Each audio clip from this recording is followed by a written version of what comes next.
Om Shanti. Good morning. साकार मुरली 18 मई 2023।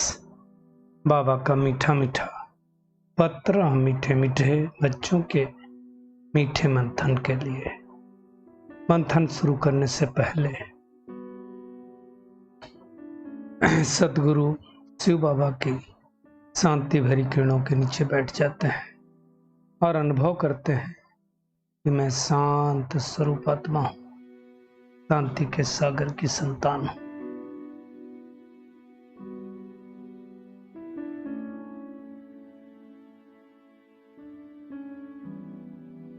आज बाबा ने मुख्य बात इस बात पर बहुत जोर दिया कि बच्चे इन आंखों से जो कुछ देखते हो उससे भूलना है। अब ये तो विचित्र बात है, जो हम आंखों से देखते हैं वही तो याद रहता है, और भगवान कह रहा है जो आंखों से देखते हो उसे भूल जाओ। क्यों कहा परमात्मा ने ऐसा? क्योंकि जो कुछ आंखों से दिख रहा है वो जाने वाला है।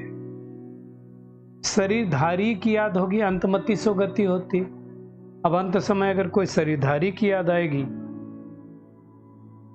तो वही मति हो जाएगी, गति हो जाएगी। तो अभी हमें क्या करना है? परमात्मा क्या है? शरीर तो है नहीं, उसको निराकार है, तो अशरीरी बन करके उस परमात्मा को याद करना है, तभी तो विकर्म नष्ट होंगे। इसलिए बाबा कहता है जो कुछ इन आंखों से देखते हो, सोल, सुप्रीम सोल, प्रकृति, तीन चीजों से खेल बना हुआ है। तो सोल, सुप्रीम सोल दिखाई नहीं देता है, और जो दिखाई नहीं देता है उसको याद करना है, इसलिए तो दिक्कत होती है। बाबा कहता है ज्ञान से मुख मीठा होता है, भक्ति से नहीं हो रहा है। क्यों नहीं हो रहा है? क्योंकि भक्ति में हमने क्या कह दिया? भगवान सर्वव्यापी है।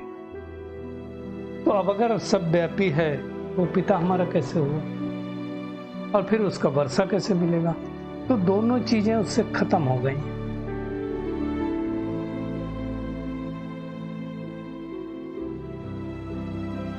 बाबा कहता है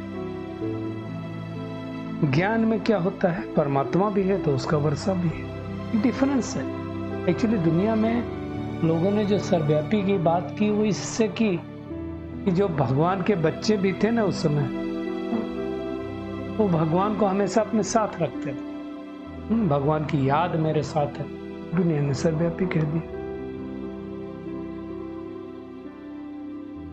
भगवान आज समझाता है कि नमस्ते हमेशा बड़ों की जाती है। छोटे बड़ों को नमस्ते करते हैं ना दुनिया में, हालांकि आत्मिक नाते से कोई किसी को कर सकता है, लेकिन किसी भी व्यक्ति का योग परमात्मा के साथ नहीं है। आज बाबा ने ब्रह्मा, विष्णु, शंकर का भी राज समझाया। देखो दुनिया में क्या बोलते हैं? ब्रह्मा देवताय नमः, विष्णु देवताय नमः, शंकर देवताय नमः, और शिव का नंबर आता है तो परमात्मा नमः कहते हैं। अब ब्रह्मा, प्रजापिता ब्रह्मा है तो कहाँ है? यहाँ। ब्रह्मा देवता क्यों कैसे कह सकते हैं? देवता कब कहें? जब वो संपूर्ण बने, तो वो फिर सूक्ष्मतन में चला जाता है। जब तक सूक्ष्मतन में नहीं गया तब तक उसको देवता कह नहीं सकते। विष्णु लक्ष्मी नारायण का कंबाइंड रूप है, और शंकर, तो बाबा ने बहुत बार बताया हुआ कि शंकर एक शक्ति का नाम है, जो शक्ति इस सृष्टि पर परिवर्तन करने के निमित्त बनती है। तो ये सब बातों को अच्छी तरह से समझना है।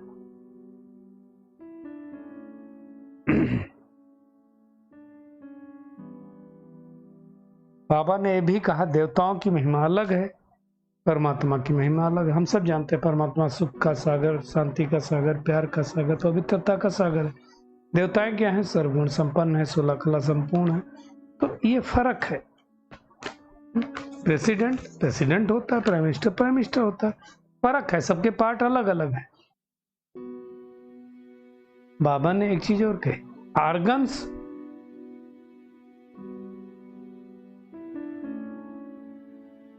तुम्हारे हैं तो तुम बोल सकोगे, मुझे भी आर्गन्स लेने पड़ते हैं तुमको बोलने के लिए, है ना।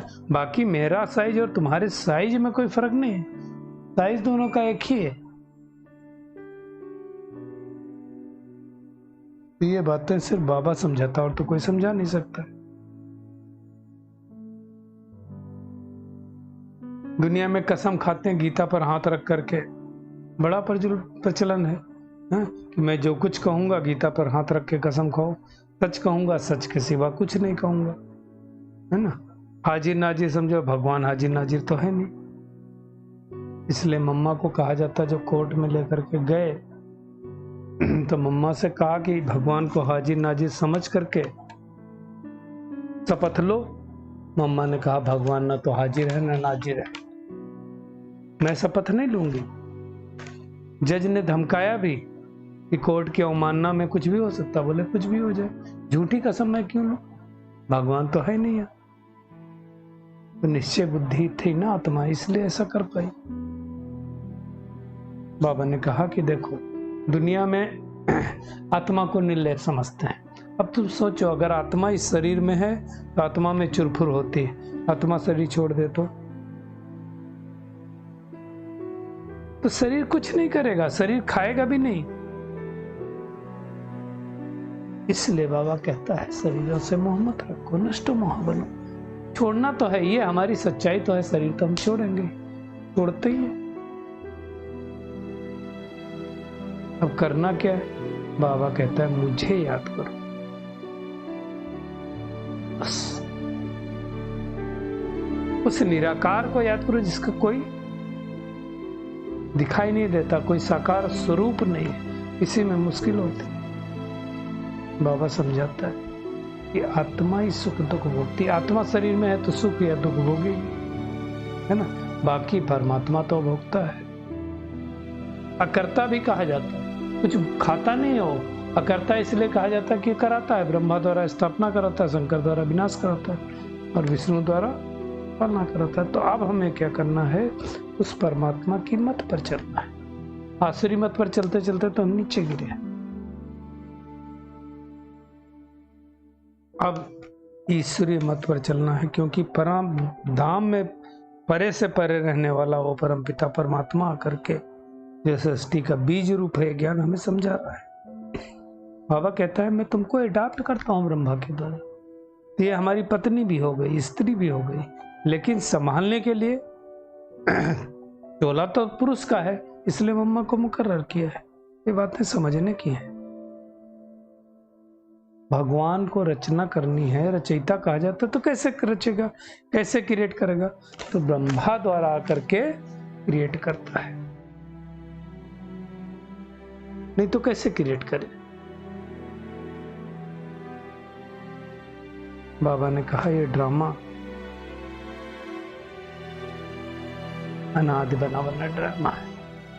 आज भी एक कोर्स करा रहे थे तो एक भाई ने पूछा ये बताओ ड्रामा बनाया किसने, अगर सतयुग के बाद त्रेता आना है, त्रेता के बाद द्वापर आना, द्वापर के बाद कलयुग आना ही है, तो ये कौन डिसाइड करता है कि प्रकृति का डिग्रेडेशन होगा, आत्मा का डिग्रेडेशन होगा।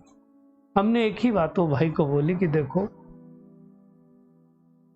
इस सृष्टि का नाद नियम है कि कोई चीज हमेशा नई नहीं रहती, डिग्रेड होती ही है, पुरानी होती है, नहीं रहे तो खेल ही नहीं रहेगा ना, फिर पुरानी होगी और ना खेल का मजा आएगा। तब अच्छा इच्छा हो तो मूवी में कहाँ मजा आएगा। तो ये खेल है अच्छे और बुरे के, इसमें भारी नहीं होने का। तो भगवान कहता है कि मैं दिव्य दृष्टि सबको देता हूं। जन्म लेते ही भगवान हमें ज्ञान रूपी तीसरा नेत्र देता है। वही तो स्वर्ग का रचयिता, वही तो स्वर्ग में हमें ले जाने के लिए आया है।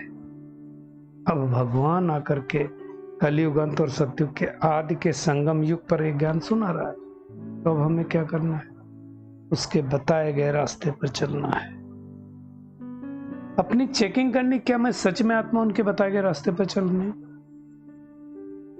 क्या मैं आत्मा उस सतयुगी दुनिया के लायक बनी हूं, चेक करना है।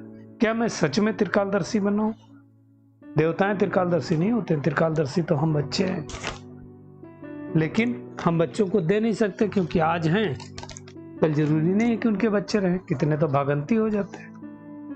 तो बाबा कहता है तुम्हारा तीसरा नेत्र खुल रहा है, खुला कि नहीं खुला वो हमें चेकिंग करनी है, खुल जाना चाहिए। बाबा कहता है जैसे बाप में सृष्टि का आदि मध्य अंत का ज्ञान है तो तुम्हारे में भी है ना, तुमको भी। वह तो बाबा कहता है हमने ज्ञान दे दिया, लेकिन तुम मास्टर ज्ञान सागर हो, ज्ञान सागर तुमको नहीं कह सकते। वैसे तो बाबा कहता है तुमको मास्टर ज्ञान सागर भी नहीं कहेंगे, ज्ञान नदियां हो तुम, क्योंकि ज्ञान सागर तो परमात्मा ही है। बाकी दुनिया में कोई ऐसी बात नहीं होती कि अर्जुन ने तीर मारा गंगा निकली, और ना ही गौ के मुख से कोई पानी निकलता है। भगवान कोई अंधश्रद्धा नहीं सिखाता है, बस एक ही बात बोलता है, इस अपने को आत्मा समझकर मुझे याद करो। और जो सपूत बच्चे होंगे वो निरंतर याद करेंगे, पुरुषार्थ करेंगे, चार्ट रखेंगे। इसलिए कहा, संडे को भी कहा, जो उठे तो अर्जुन, पिछले संडे की मुरली में कहा था। तो क्या करना है आज? एक तो हमें ईश्वरीय मत पर चलना है, संपूर्ण नष्टो मोह बनना है, जो चीज आंखों से दिखाई देती है उसको भूल जाना है, हर एक आत्मा को सुख देने का पुरुषार्थ करना है। अब इन शरीरों से पूरा मोह हटा देना है।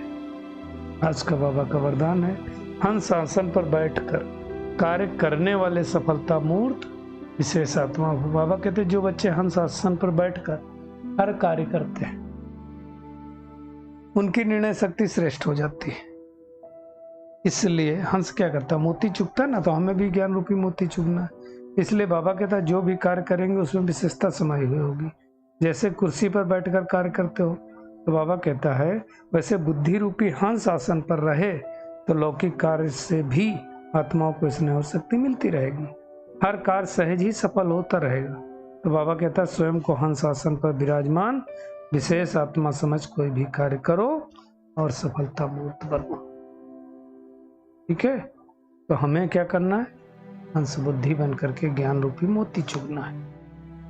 स्लोगन है, स्वभाव के टक्कर से बचने के लिए क्या करो, अपनी बुद्धि दृष्टि और वाणी को सरल बनाओ। है भी नहीं होने का, परिवर्तन सृष्टि का नियम है, उसको एक्सेप्ट करना है। चलिए परमात्मा के उन्हों के नीचे बैठ जाते हैं, महसूस करते हैं मैं हंस बुद्धि आत्मा श्रेष्ठ कार्य करने वाली संगम युग की विशेषताओं को समझकर ज्ञान मोती चुगने वाली फोटो में कोई आत्मा हो, ईश्वरीय मत पर सुखदाता बनकर अनेक आत्माओं को सुख देने वाली, पुरानी दुनिया से पुराने शरीरों से मोह निकालकर नष्टो मोहा बनने वाली फोटो में कोई आत्मा हो। शुक्रिया मीठे प्यारे बाप दादा, शुक्रिया आप सभी का इस मीठे मंथन के लिए। ओम शांति।